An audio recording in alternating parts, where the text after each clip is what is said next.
I would like to tell you about one of the most respected and loved leaders of the 20th century.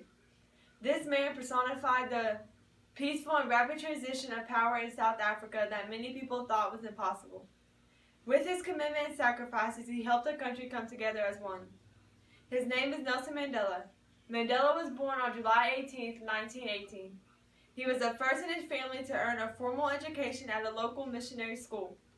He would then continue on studying law at a university where he became involved in the movements against racial discriminations and black and white activists. In the 1940s, he became a member of the African National Congress Party, also known as the ANC. He was a leader of both peaceful and armed resistance against the white minorities' oppressive regime in a racially divided South Africa. He helped to lead the African National Congress 1952 campaign for the defiance of unjust laws, traveling across the country to organize protests against policies and promoting the manifest known as the Freedom Charter. He also opened South Africa's first black law firm that offered counsel to those affected by the apartheid legislation. On December 5, 1956, Mandela and 155 other activists were arrested and tried for treason. They were all acquitted in 1961. Tension started to rise within the African National Congress. 69 peaceful black protesters were killed by police that sparked anger, panic, and riots. Mandela decided it was time for a more peaceful approach. In October 1963, Mandela was imprisoned again until 1990. He continued his fight from prison and never showed hostility or weakness. He knew what he believed in and continued his work. He had worldwide support among South Africa's black population. He emerged from prison a more determined and a much stronger man. On February 11, 1990, Mandela walked out of prison. He received joyful welcomes wherever he went around the world. He realized that only a compromise between blacks and whites could prevent civil war in South Africa. In 1991, a new democratic government gave people of all colors rights to determine the country's future. Mandela and F.W.D. Kirk, President of South Africa, led all of the negotiations, and both of their efforts gained them the Nobel Peace Prize in 1993. In September 1992, both leaders signed a document that created a freely elected constitutional assembly to draft a new constitution and to act as a transition government. On April 27, 1994, the first free elections were open to all South African citizens.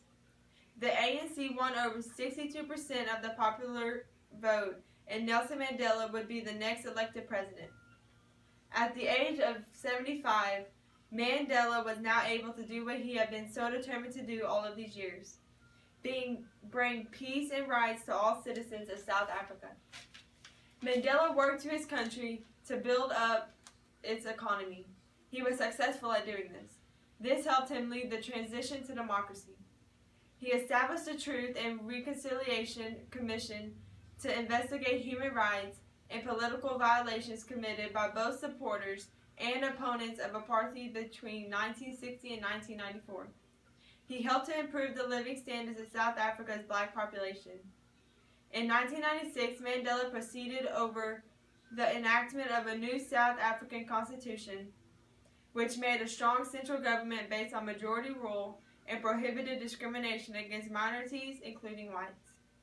His main agenda was to improve race relations, to discourage blacks from retaliating against the white minority, and to build a new image for a new united South Africa. He formed a multiracial government of national unity and proclaimed his country a rainbow nation at peace with itself and the world. Mandela retired from political life in June 1999 after his first term as office as president. He continued to play an active role in mediating conflicts around the world. He spent a lot of his time raising money for the Nelson Mandela Children's Fund. He believed that all children should not endure hunger, abuse, exploitation, and homelessness. His funding helped children and their families meet their immediate needs. In 2002, Mandela became a vocal advocate of AIDS awareness and treatment programs in a culture where the epidemic was labeled as ignorance.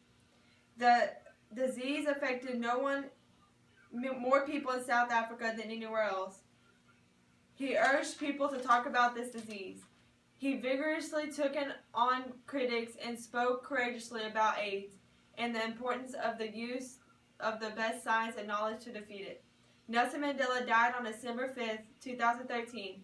To millions of people around the world, he is known as the prisoner who became president, who caught the imagination of crowds of all ages.